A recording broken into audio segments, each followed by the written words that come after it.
one thing that I just want to underscore for anyone listening to this, I think deeply about how you prepare yourself for a lifetime of love.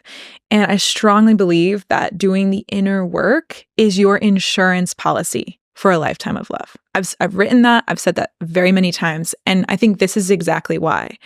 Because if one of us had not really taken the time to introspect, turn over all the stones and inspect all of the past wounds and hurt and pain and insecurities, there is a very low chance that we would have been able to even see each other, even have the confidence to talk to each other in public, and then make the relationship work, to be healed enough to hold the giant amount of love that you show for me and I show for you every single day.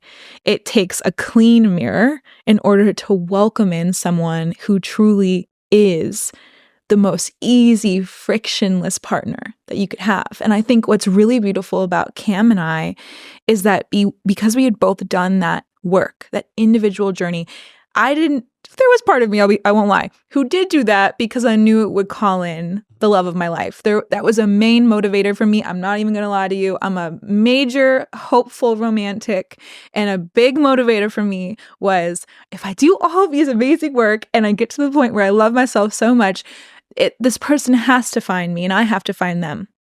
So while that was a motivation, I still made the individual personal decision to heal.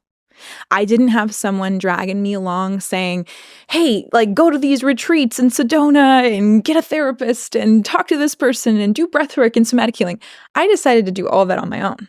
And I really do feel like that's where a lot of tension comes in, where there is what I like to call a growth gap.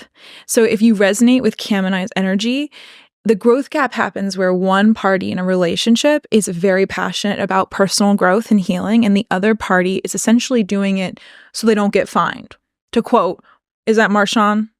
Oh, Marshawn Lynch? Yeah, I'm just here so I don't get fined. I'm just here so I don't get fined. And it's a subtle energy on that party because they love that person so much. And aspirationally, you would want to be someone who's working on yourself. You would want to be someone who prioritizes personal growth. But what I would highly recommend, if you resonate with Cam and I and our energy and our story, is to really be honest with who you are. Really be honest with, what are my values? Is personal growth one of those values?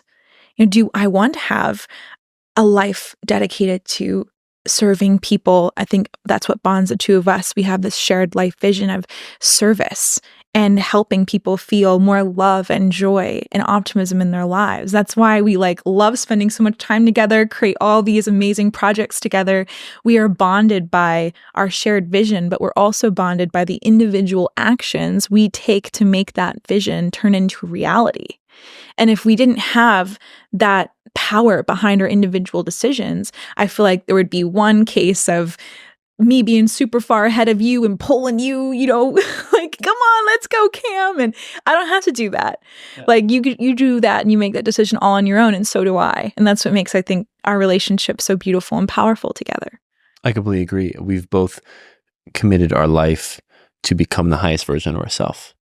And we are relentless about it in the most healthy, loving way.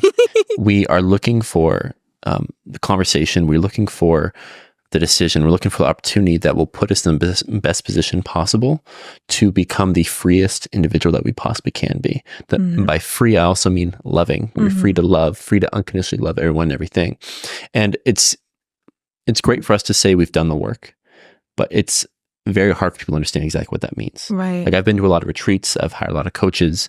I know you've done the same.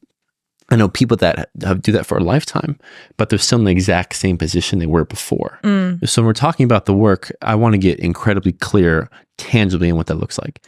Please. And in my personal opinion, I believe the work comes from letting go. It's letting go of all the stories that have been created in your mind that do not serve you.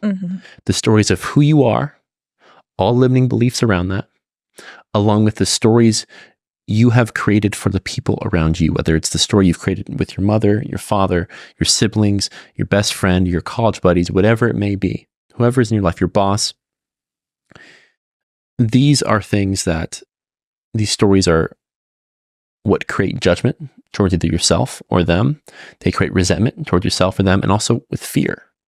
What you and I have done that I think have primed ourselves to be ready for each other is that we've looked upon all the different areas of life through an objective lens and saying, why do I believe this? Does this serve me? And if it does not, we've set it aside.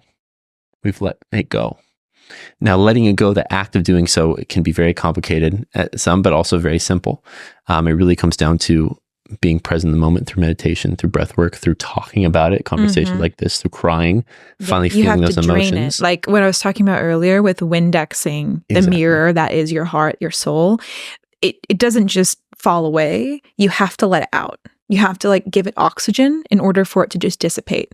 It's like almost like when you got that crack in your back that's been there and you're like trying to get it out in that final second where you finally release it and it pops and you're like, I feel so relieved.